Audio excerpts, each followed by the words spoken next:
This is the main page, which shows you all the patients you've already got in your database.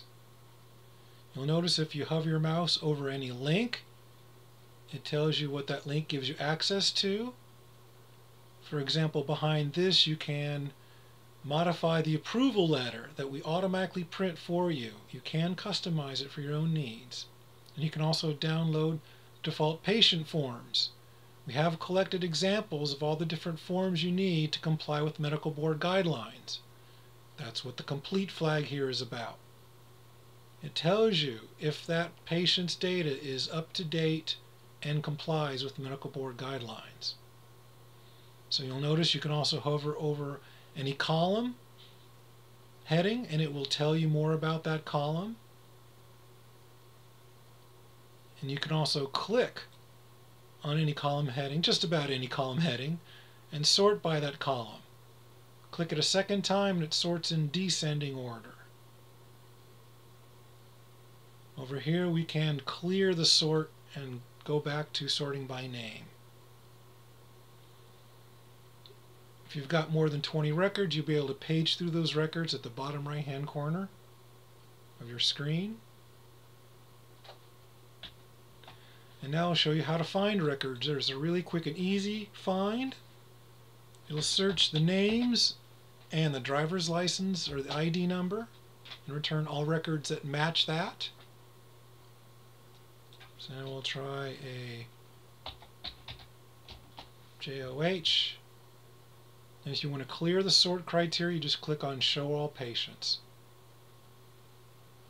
You can show all your completed records, show the incomplete records. There is also an advanced search feature. You can fill out any or all of these fields. So we can say, oh, let's see all the pending approvals, the ones that aren't complete. I haven't either denied them or approved them. They're in process.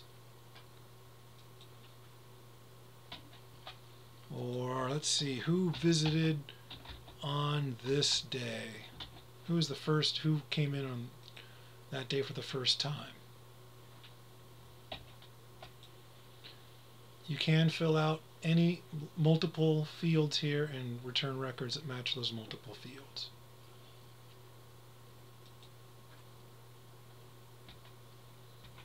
We'll show all patients. Now I'll show you what an incomplete record looks like. You can see red. Red means you need that to comply with the medical board guidelines. These are all the required documents in red. The optional documents are in black. You can just enter notes if you just want to enter some notes in without scanning and uploading a document. And we'll show that in a different video. And I'll show you one that is complete. It's got all the required data. This is test data, so some of this looks like gobbledygook, but you can see here's the dates that you uploaded forms. If there's more than one, it'll show you clearly you've got 2 patient questionnaires that can be from different dates, whatever. You can, here's where you'd have notes on what's included in that.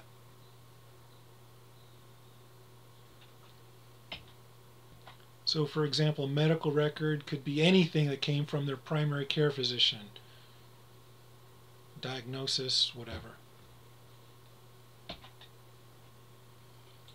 This shows you each approval record. We do allow you to have multiple approvals. If you've approved one, they've come back a year later and you've reapproved them, or maybe you denied them once and you approved them another time, so you can track multiple approval records. And I will show that in a different training video. So that's it for the overview. Go ahead and view the other videos to learn how to add new patients, upload documents, modify and print the approval letters.